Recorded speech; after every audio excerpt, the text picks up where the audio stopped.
우리 하나님의 말씀 나눕니다. 누가복음 18장 1절에서 17절까지 말씀인데 1절에서 8절까지만 말씀을 우리 교독하겠습니다. 누가복음 18장 1절에서 8절까지입니다. 제가 가지고 있는 성경은 126페이지, 신약성경 126페이지고요. 앞에 있는 스크린을 참고하셔도 되겠습니다. 우리 1절부터 8절까지 말씀 교독하겠습니다. 1절입니다. 예수께서 그들에게 항상 기도하고 낙심하지 말아야 할 것을 비유로 말씀하여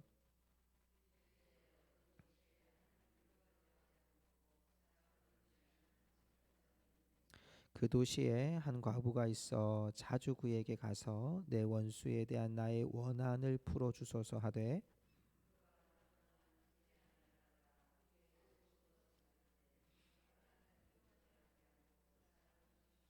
이 과부가 나를 번거롭게 하니 내가 그 원한을 풀어주리라. 그렇지 않으면 늘 와서 나를 괴롭게 하리라 하였느니라.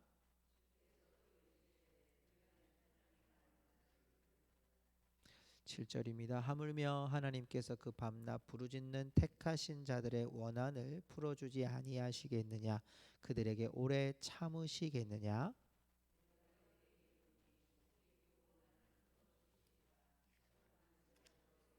세상에서 믿음을 보겠느냐 하시니라. 아멘. 할렐루야. 우리가 계속 또 우리가 행복한 기도회를 하고 있는 가운데 금요 기도회를 하는 이 시간입니다. 좀 더 우리가 이 한 주간이 기도로 집중하는 시간이 되었으면 좋겠고요. 오늘도 하나님께서 우리에게 준비하신 또 이곳에 오신 여러분에게 하나님의 은혜를 충만히 부어주시기를 소망합니다. 오늘 여러분 28장 1절부터 17절까지의 말씀을 나누게 되는데 특별한 특징적인 표현이 이 세 가지의 에피소드가 나와요. 하나는 이 세 가지 에피소드 가운데 첫 번째 것은 뭐냐면 불의한 재판관이 있는데 하도 과부가 와가지고 번거롭게 하니까 내가 이 여인의 이 과부의 원한을 풀어주자, 이 얘기가 하나 있고, 두 번째는 바리새인과 세리의 얘기가 나와요. 바리새인의 기도는 뭐 여러분 기도하는 거 보면 서서 따로 하나님 앞에 기도하고 이렇게 하는데, 세리는 가슴을 치며 고개도 들지 못하고 기도하는 이 두 번째 얘기. 그리고 세 번째 얘기는 예수님에게 만져주심을 바라고 오는 어린아이들과 그걸 막고 있는 제자들의 모습.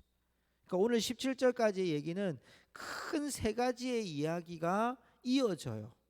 그러니까 이건 어떻게 보면 그때 당시에 유대 지도자들과 죄인이라고 취급받고 소외된 자들에 대한 모습들을 과부와 세리와 어린아이들로 얘기를 하고, 또 재판관과 바리새인과 제자들로 이야기하는 거죠. 그래서 여러분 이 세 가지의 이야기가 우리 오늘 이 말씀을 통해서 하나님의 나라를 소유한 자는 어떤 자인가, 무엇을 소유하는 것이 하나님 나라를 소유한 자들의 증거인지를 우리가 붙잡고 오늘 우리 기도의 제목으로 삼고자 합니다. 첫 번째 얘기는 불의한 재판장과 과부의 이야기입니다. 오늘 말씀에 보면 사람과 하나님을 무시하는 재판장이 있었습니다. 자, 하나님을 무시하고 있고 사람을 무시해요. 그러니까 아나무인이에요. 자기가 하는 재판장이라고 하니까 굉장히 높은 직위를 가지고 있는 이 사람에게 한 원한을 풀어달라고 오는 과부가 있었습니다. 여러분 이 과부는 오로지 원한을 풀어달라는 이유만 있지 이 여인에게 돈이 있거나 뭐 능력이 있거나 사람들과 관계가 좋거나 그런 얘기는 하나도 나오지 않아요. 과부라는 이 얘기 속에서 충분히 이 여인의 형편이 뭔지를 그대로 보여주는 거예요. 불의한 재판관이 절대 들어주지 않을 것 같은 그 여인이 오늘 여러분 이 말씀에 보면 계속해서 찾아와서 나의 원한을 풀어주소서라고 이 불의한 재판관한테 괴롭히는 거예요. 그랬더니 오늘 여러분 이 말씀을 우리가 말씀으로 한번 볼까요? 그랬더니 4절에 보면 그가 얼마 동안 듣지 않다가 후에 속으로 생각하되 내가 하나님을 두려워하지 않고 사람을 무시하나 이 과부가 나를 번거롭게 하니 내가 그 원한을 풀어주리라. 그렇지 않으면 늘 와서 나를 괴롭게 하리라. 자, 여러분 불의한 재판관과 과부 사이에는 지금 이 과부는 불의한 재판관한테 계속 가서 번거롭게 했어요. 그랬더니 재판장이 해결해 줘야 되겠다. 왜? 번거롭게 해서. 그런데 오늘 말씀의 중심은 여러분 그 얘기가 아니라 7절이에요. 우리 7절 한번 같이 읽어볼까요? 7절. 우리 같이 7절 읽습니다. 시작. 하물며 하나님께서 그 밤낮 부르짖는 택하신 자들의 원한을 풀어주지 아니하시겠느냐? 그들에게 오래 참으시겠느냐? 아멘. 여기 보십시오. 하물며, 이게 오늘 여러분 이야기의 가장 중심되는 단어예요. 불의한 재판관도 번거롭게 하는 과부의 원한을 풀어주는데, 하물며 너희 하늘 아버지께서 너희들의 원하는 바를, 오늘 말씀에 있는 것을 원한을 풀어주지 아니하겠느냐? 밤낮 부르짖는 자들의 원한을 풀어주지 않겠느냐? 이건 뭘 의미합니까? 하나님과 부르짖는 자들의 관계예요. 과부하고 불의한 재판관하고는 관계가 없어요. 들어줄 이유가 없어요. 그런데 이 재판관이 들어준 이유는 하도 귀찮게 하니까 들어준 거 아닙니까? 그런데 하물며 우리 하나님은 밤낮 부르짖는 자들의 기도를 들어주시지 않겠느냐, 이 말씀을 하시는 거예요. 하나님과 우리와의 관계예요. 하나님의 나라를 소유한 자들은 누구입니까? 하나님께서 직접 부르시고 택하신 자들이에요. 창세전에 이미 택하신 자들, 바로 그들이에요. 저와 여러분들이에요. 그런데 오늘 말씀은요, 거기서 끝났으면 그래, 우리가 하나님과의 관계 가운데 기도를 열심히 하면 우리가 밤낮 부르짖는 기도 하나님 응답해 주시겠지라고 교훈으로 끝날 텐데, 8절에 보니까 이런 말씀을 해요. 내가 너희에게 이르노니, 이렇게 나오죠. 속히 그 원한을 풀어 주시리라. 그러나 인자가 올 때에 세상에서 뭘 보겠느냐? 믿음을 보겠느냐? 믿음을 보겠느냐? 내가 너희들 밤낮 부르짖는 자들의 기도를 내가 왜 들어주지 않겠느냐? 그런데 내가 올 때에 믿음을 보겠느냐라고 말씀하시는 이 예수님의 음성의 중심은 뭐가 있을까요? 믿음을 볼 수 있다는 거예요? 믿음을 볼 수 없을 만큼 희박하다는 얘기예요. 이 마지막 시대에 이렇게 밤낮 부르짖는 자들의 기도를 응답하실 하나님은 기다리고 계신데, 이 백성들에게 믿음을 보겠냐는 것은 그 믿음을 찾을 자리가 없다는 것을 안타까워하시는 예수님의 모습을 오늘 우리에게 보여주는 거예요. 하나님의 나라를 소유했다고 하면서도 밤낮 부르짖는 자들이 없어요. 밤낮 주님 앞에 신뢰하고 믿음으로 나아가는 자들이 없는 거예요. 희박한 거예요. 유대 지도자들은 많은 것을 가지고 있었고 율법도 알고 있었지만, 하나님도 알고 있었지만, 그들이 수도 없이 기도했지만, 그들은 여러분 하나님 앞에 온전히 기도한 것이 아니라, 믿음을 보겠느냐고 말씀하셨다면 믿음으로 기도하는 것이 아니라 그들의 허울과 형식으로만 기도할 뿐이었다고 말씀하고 있는 거예요. 자, 그 다음 얘기를 또 보세요. 그 다음 얘기를 보면요, 그 다음에는 바리새인과 세리의 기도를 예수님께서 이제 비교해 주세요. 자, 10절에 보니까 예수님께서 두 사람이 기도하러 성전에 올라가니 하나는 바리새인이요 하나는 세리다. 그래서 11절에 바리새인은 어떻게 기도하냐면, 서서 따로 기도하면서 하나님이여, 나는 다른 사람들 곧 토색 불이 간음을 하는 자들과 같지 않고 세리와도 같지 아니하며. 자, 이 기도의 중심은 누구의 의로움을 드러내고 있어요?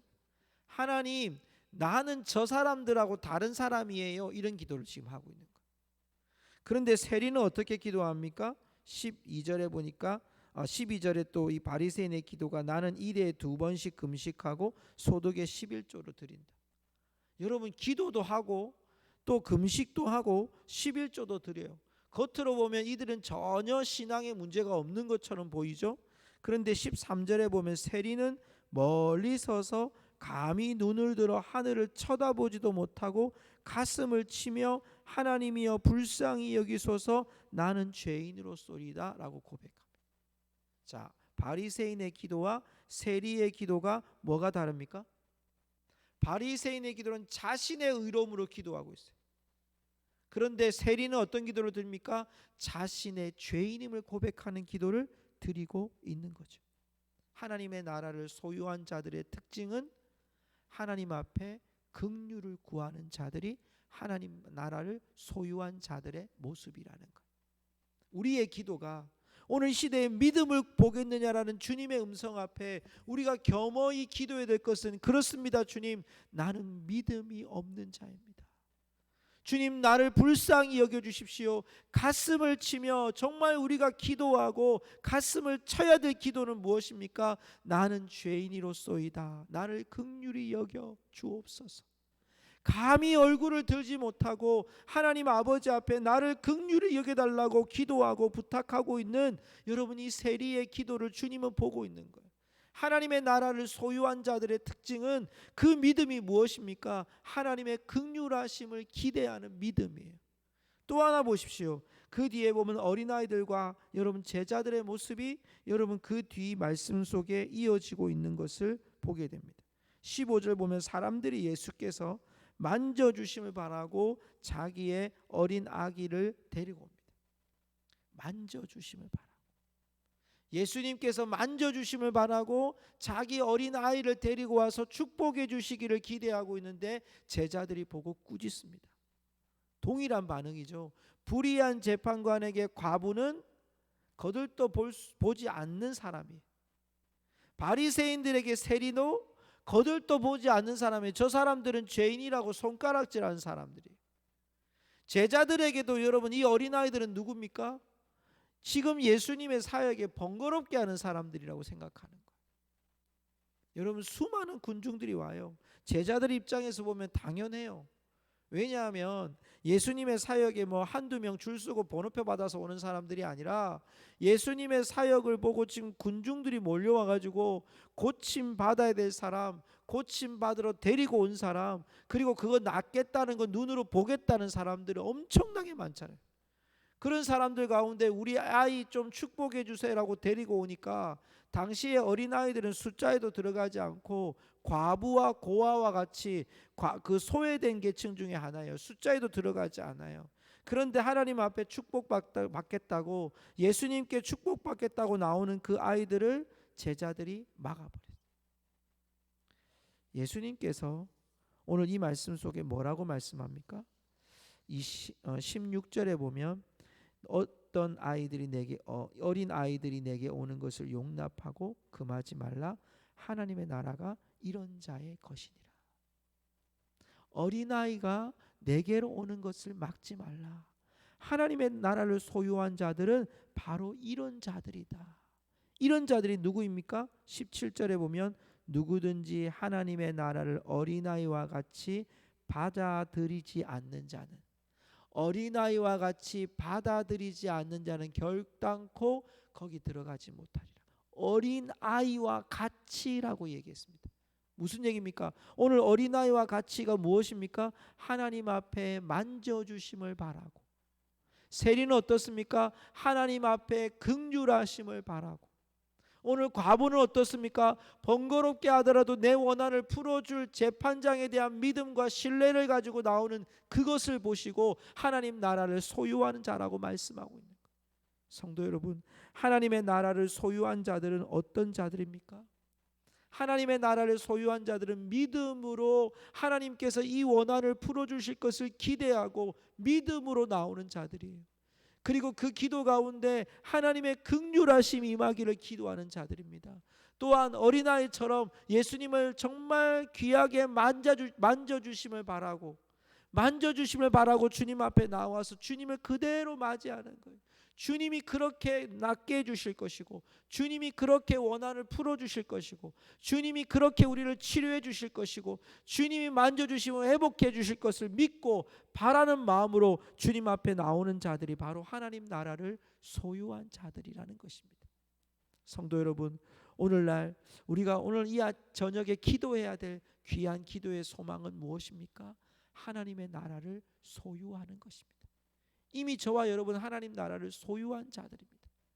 그럼에도 불구하고 우리 안에 여러분 정말 주님이 믿음이 있느냐고 물어보시는 이 음성을 우리는 마음속 깊이 새겨야 됩니다. 또한 우리에게 긍휼하심으로 기도하고 있는지, 내 의로움으로 기도하고 있는지를 돌아봐야 됩니다. 또 하나, 우리가 주님의 만져주심을 바라고 주님을 그대로 맞이할 수 있는 순수한 심령이 우리에게 있는지를 오늘도 돌아봐야 됩니다.